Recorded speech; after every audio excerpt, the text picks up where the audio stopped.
Oranges' health benefits. Many types of oranges are high in fiber and beneficial vitamins, like vitamin C.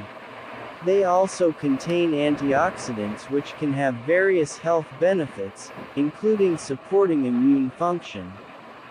Citrus sinensis, or the sweet orange, is the type people typically enjoy fresh and in juice form.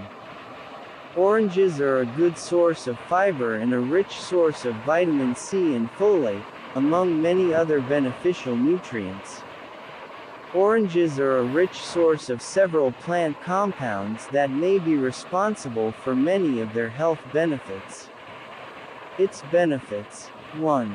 Helps promote heart health.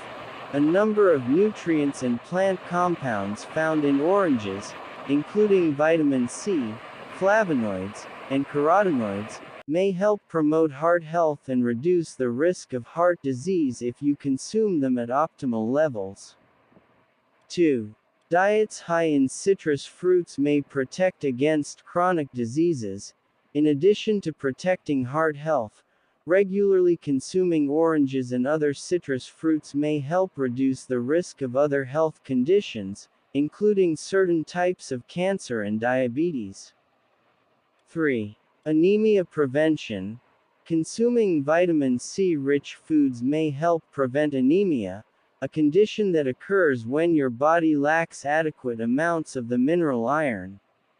4. May help support immune health.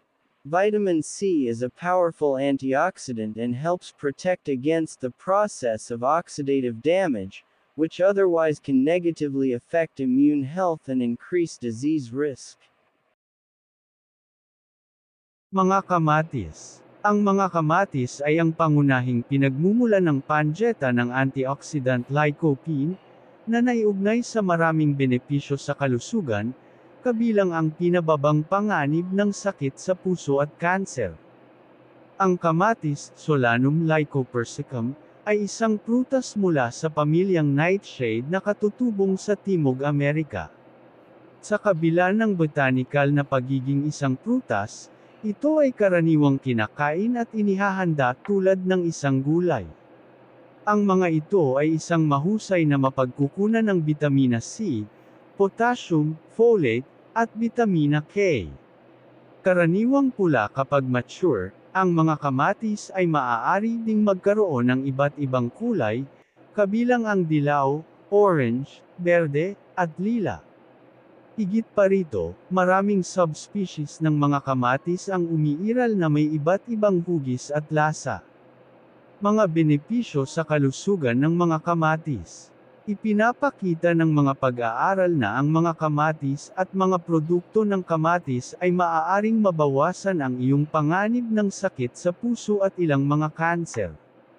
Ang prutas na ito ay kapaki-pakinabang din para sa kalusugan ng balat, dahil maaari itong maprotektahan laban sa sunburn. Kalabasa. Tulad ng mga mansanas, ang mga uri ng kalabasa ay tila walang katapusan, lahat ay may kani-kanyang kakaibang lasa, hugis at texture. Taliwas sa popular na paniniwala, ang kalabasa ay botanical na inuri bilang isang prutas, hindi isang gulay. Ito ay dahil ito ay tumutubo mula sa mga bulaklak at may mga buto. Ngunit ang kalabasa ay nagdadala ng pinakamahusay sa parehong mundo ng ani pagdating sa mga benepisyong pangkalusugan. Lahat sila ay medyo mababa sa carbs, mataas sa fiber at nutrient dense, ngunit ang kalabasa ba ay mabuti para sa iyo? Ang mga benepisyo sa kalusugan ng pagkain ng kalabasa. 1. Pinipigilan ang mga malalang sakit.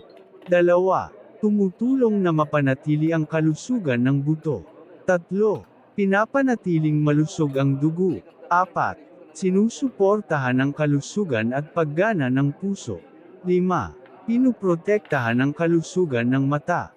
6. Pinapanatiling malusog ang balat.